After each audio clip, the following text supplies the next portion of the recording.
কঙ্কালমায় এখনো রওজা মুবারকে কান্দে। এইটা আমাদের চাদরের তলে এমন রহমত দিয়েছে আমার বিশ্বরী খাজা বাবা ফরিদপুরি 53টি বছর মুরিদি ব্যথা বেদনায় কেঁদে কেঁদে এখনো আত্মশীল জমে আমার বিশ্বরী ফরিদপুরি মুরিদি ব্যথায় বেদনায় এখনো কান্দে। আমরা সেই রহমত পাবো কি পাবো না? একবার হাত তুলে দেখেন কারাই রহমত পেতে চাই। জয় বলে আল্লাহু আকবার। আমরা বিশ্বরী খাজা বাবা ফরিদপুরীর আধ্যাত্মিক উত্তরাধিকারী হযরত খাজা মিয়াওয়াজ জানুদ্দিন সাহেব পিরজাদা আলহাজ হযরত খাজা মিয়াওয়াজ জানুদ্দিন সাহেব জাকের পার্টির মহান চেয়ারম্যান মহোদয়, আমাদের মাথার তাজ, আমাদের নিয়ামত, আমাদের অন্ধকারের দিশারি, আমাদের হেলামত হযরত খাজা বাবা সৈয়দ আল্লামা ফরিদপুরি। আমরা তাদের গোলামি করতে চাই যারা খাজা বাবার এবং তার উত্তরাধিকারীর যারা গোলামি করতে চান তারা একবার খালি বিশ্ব জাকের মঞ্জিল বনানীবাগ দরবার শরীফে যায় দেখবেন।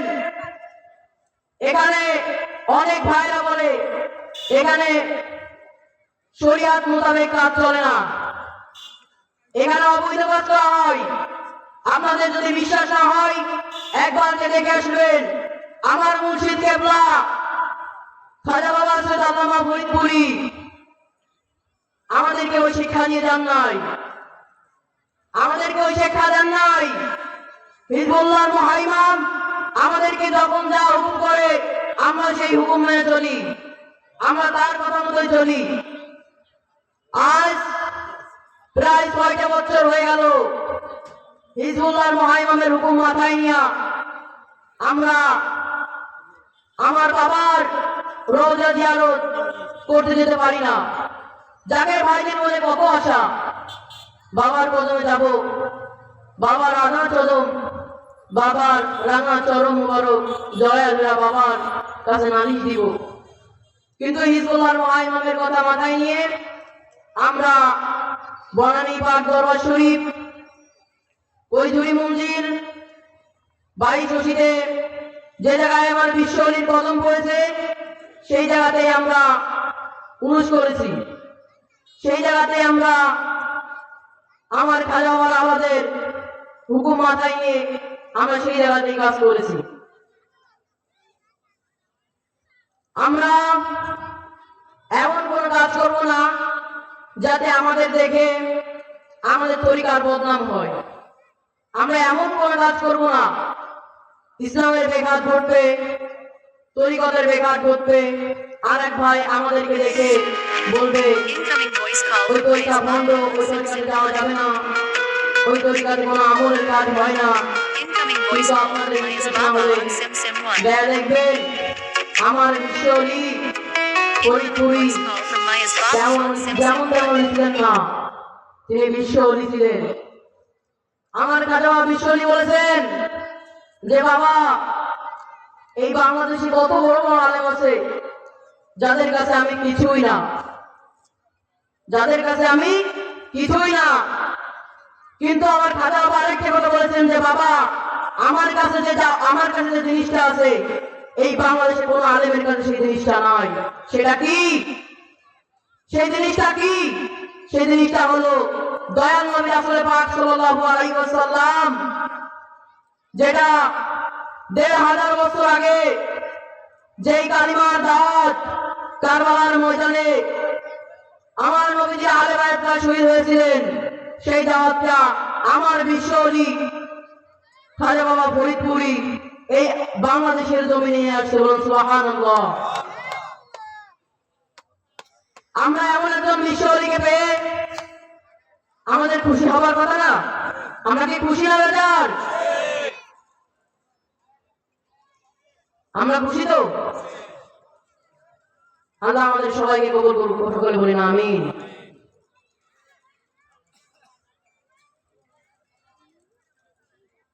আমার আল্লাহ পাক রব্বুল আলামিন পবিত্র কোরআন পাকে ফরমান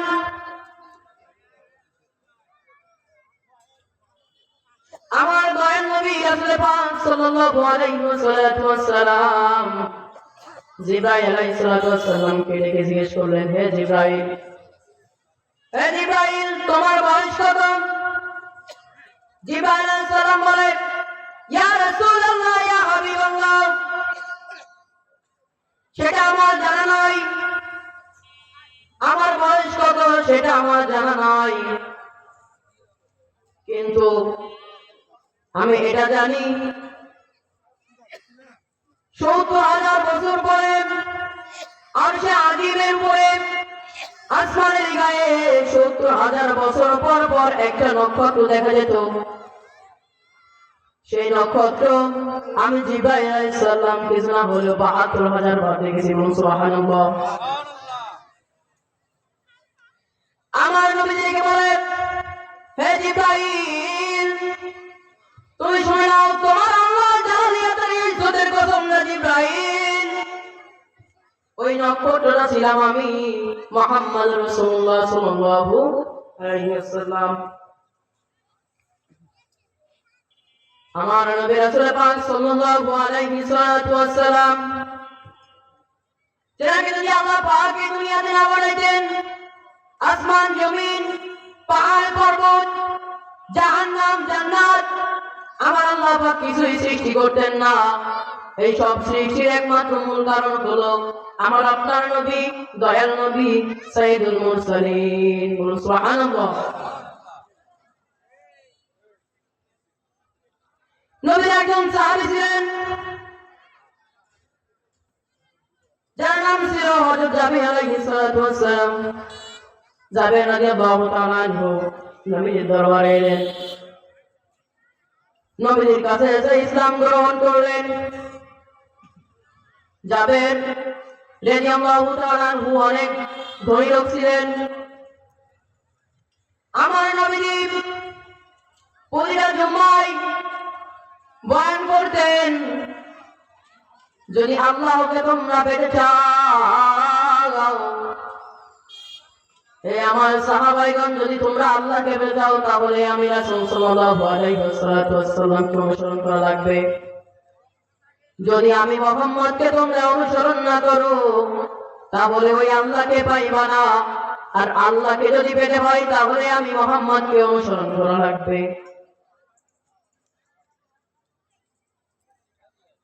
সাহাবায়ে কেরাম, জাবের রাদিয়াল্লাহু তাআলা আনহু অনেক ধনী লোক ছিলেন। তিনি নবীজির বয়ান শুনতে শুনতে ইসলামের দাওয়াত এমন ভাবে নিলেন, আল্লাহকে এমন ভাবে ভয় করা শুরু করলেন, নবীজিকে এমন ভাবে ভয় করা শুরু করলেন, তিনি আস্তে আস্তে সব কিছু ছেড়ে দিয়ে মহান আল্লাহ তাআলার দরবারে, নবী করিম সাল্লাল্লাহু আলাইহি ওয়াসাল্লামের দরবারে সবকিছু কুরবান করে দিলেন। এক পর্যায়ে তিনি গরিব হয়ে গেল, তার ঘরে খাবার মতো কোনো কিছুই ছিল না। তার দুইটা সন্তান ছিল, তার ঘরে একটা বিবি ছিল। জাবের রাদিয়াল্লাহু তাআলা আনহু, তেনার কাপড় ছিল একটা, সেই একটা কাপড় মাঝখান থেকে ছিঁড়া দুইটা টুকরা করলেন। যখন নামাজের সময় হইত, যখন তিনি বাইরে যেতেন, তখন ওই কাপড়টা পরিধান করতেন। কাপড় হলো একটা, সেটা সেই কাপড়টা ছিঁড়া দুই ভাগ করা হইল। একটা পরনে ছিল আর একটা গায়ে ছিল। বাড়িতে বিবির গায়ে কোনো কাপড় ছিল না, দুইটা সন্তানের গায়ে কোনো কাপড় ছিল না। সন্তানরা না খেতে পেয়ে কান্না করে, আর আশিকে রাসূল জাবের রাদিয়াল্লাহু তাআলা আনহু ওই কথা চিন্তা করে তিনি আল্লাহর পথে চলতে লাগলেন। আস্তে আস্তে তিনি অনেক অভাবে পড়ে গেলেন। তিনি ঘরের ভিতরে মেঝেতে একটা গর্ত করলেন। তিনি যখন বাইরে যেতেন, তখন তার বিবি ওই কাপড়টা তিনাকে দিয়ে তার বিবি গর্তের ভিতরে থাকতেন।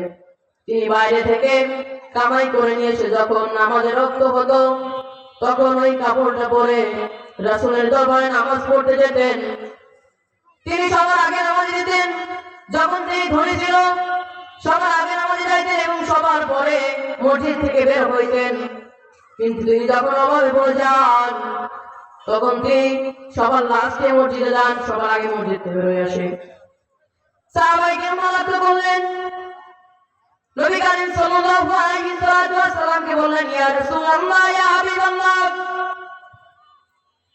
আপনার একজন সাহাবী হযরত জাবের রাদিয়াল্লাহু তাআলা আনহু আগে সবার আগে মসজিদে আসতেন, সবার পরে মসজিদ থেকে বের হতেন, কিন্তু এখন দেখি সবার পরে মসজিদে আসে, সবার আগে মসজিদ থেকে বের হয়ে যায়। সালাম ফেরানোর সাথে সাথে তিনি মসজিদ থেকে বের হয়ে যায়, কারোর সাথে কথা বলে না, পিছন দিকে তাকায়াও দেখে না। আপনার সাহাবায়ে কেরাম মনে হয় বেধর্মী হয়ে গেছে, তিনি আমাদের ইসলাম ধর্ম ছেড়ে দিয়ে অন্য ধর্মে চলে যাইতেছে।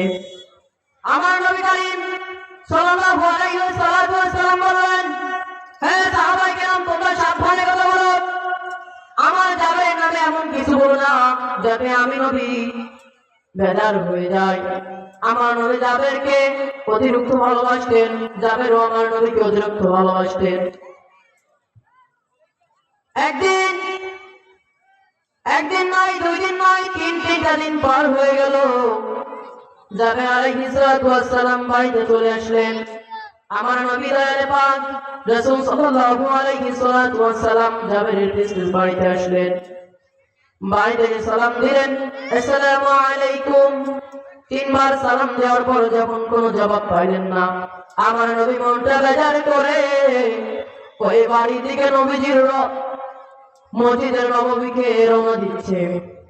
এমন সময় ঘর থেকে জাবের রাদিয়াল্লাহু তাআলা আনহু থেকে বের হয়ে এসে সালামের জবাবে উত্তর দিলেন, ওয়া আলাইকুম আসসালাম ইয়া রাসূলুল্লাহ, বেয়াদবি মাফ করবেন, আমি আপনার সালামের জবাব দিতে পারলাম না। আমার নবী করিম সাল্লাল্লাহু আলাইহি ওয়াসাল্লাম ডেকে বললেন, হে জিবরাইল আলাইহিস, হে জাবের রাদিয়াল্লাহু তাআলা আনহু, তুমি কোথায় ছিলে? জাবের বলল, ইয়া রাসূলুল্লাহ, আমি অনেক অভাবে পড়ে গেছি, যার কারণে আমার ঘরে খাবার মতো কিছু নাই, আমার ঘরে এক টুকরা চাউল নাই। তেনার 2টা সন্তান ছিল, তার পাশেই ছিল একটা ওয়াহাবির বাড়ি, একটা জঙ্গির বাড়ি। তিনি ছিলেন ইহুদি, তিনার খেজুরের বাগান ছিল। জাবেরের 2টা ছেলে ছিল, ছোট ছোট 2টা মাসুম বাচ্চা। যখন ওই খেজুর গাছে খেজুর পেকে 2টা খেজুর গাছ তলাতে পড়ে গেছিলেন, 2টা মাসুম বাচ্চা বোঝে নাই, 2জন খেলতে খেলতে যায় 2টা খেজুর 2জনের মুখে তুলে দিলেন। আর ওই ইহুদি দেখে ফেললেন, দেখে একটা সন্তানকে ধরে নিয়ে যায় ওই খেজুর গাছের সাথে বেঁধে রাখলেন আর বললেন, হে জাবের, যতক্ষণ পর্যন্ত তুমি এই খেজুরের দাম না দিবে আমি তোমার ছেলেকে ছাড়তে পারবো না। জাবের কাঁদতে লাগলো। পরের দিন রাসূল সাল্লাল্লাহু আলাইহি ওয়াসাল্লাম তার বাড়ি থেকে দেখে খেজুর গাছে ছেলেটি বাঁধা। জাবেরকে বলে, হে জাবের, ওই ছেলেটিকে? জাবের বলে, ইয়া রাসূলুল্লাহ,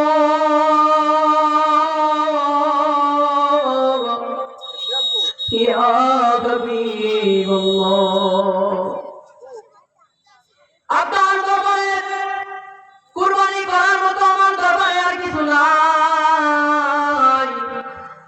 নারায়ে তাকবীর, নারায়ে তাকবীর। দ্বিতীয় বক্তার আগমন, দ্বিতীয় বক্তার আগমন। আমেরিকাবাসীর পক্ষ থেকে, ভুঙ্গাবাসীর পক্ষ থেকে, রায়গঞ্জবাসীর পক্ষ থেকে, ছাত্র ফ্রন্টের পক্ষ থেকে, যুব ফ্রন্টের পক্ষ থেকে, স্বেচ্ছাসেবক ফ্রন্টের পক্ষ থেকে, যুব স্বেচ্ছাসেবক ফ্রন্টের পক্ষ থেকে, যুব নব ফ্রন্টের পক্ষ থেকে নারায়ে তাকবীর, আল্লাহু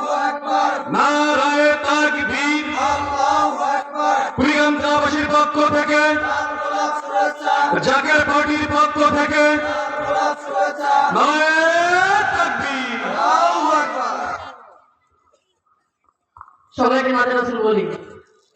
রহমতে আলম নবী নূরে মুজাসসাম, সাহাবীরা আতর বানাই ওই নবীজির ঘাম বলো না, সাহাবীরা আতর বানাই রহমতে আলম নবী নূরে মুজাসসাম, সাহাবীরা আতর বানাই ওই নবীজির ঘাম বলো না, সাহাবীরা আতর বানাই। চিনো মানো জানো কেমন আমার নবীজি, জাগার পাগল চন্দ্র সূর্য তারকারাজি। আল্লাহু আকবার বলে। চিনো মানো জানো কেমন আমার নবীজি, জাগার পাগল চন্দ্র সূর্য তারকারাজি। বাবা আরো শুনবানি সুন্দর কাহিনী, জান্নাতের ওই রুমে রুমে লেখা নবীর নাম বলো না, জান্নাতের ওই রুমে রুমে লেখা নবীর নাম। রহমতে আলম নবী নূরে মুজাসসাম, সাহাবীরা আতর বানাই ওই নবীজির ঘাম বলো না, সাহাবীরা আতর বানাই। উস্তুনে ঘন্না একটা খেজুর গাছের নাম, যাকে ধরে খুতবা দিতেন রাসূল একরাম। উস্তুনে ঘন্না একটা খেজুর গাছের নাম, যাকে ধরে খুতবা দিতেন রাসূল একরাম। গাছটা নবীর বিরহে কাঁদিতে রহে, গাছটা নবীর বিরহে কাঁদিতে রহে। অবাক হইল যত সাহাবায়ে কেরাম বলো না, অবাক হইল যত সাহাবায়ে কেরাম। রহমতে আলম নবী নূরে মুজাসসাম, সাহাবীরা আতর বানাই ওই নবীজির ঘাম বলো না, সাহাবীরা আতর বানাই ওই নবীজির ঘাম। আসসালামু আলাইকুম ওয়া রাহমাতুল্লাহি ওয়া বারাকাতুহু।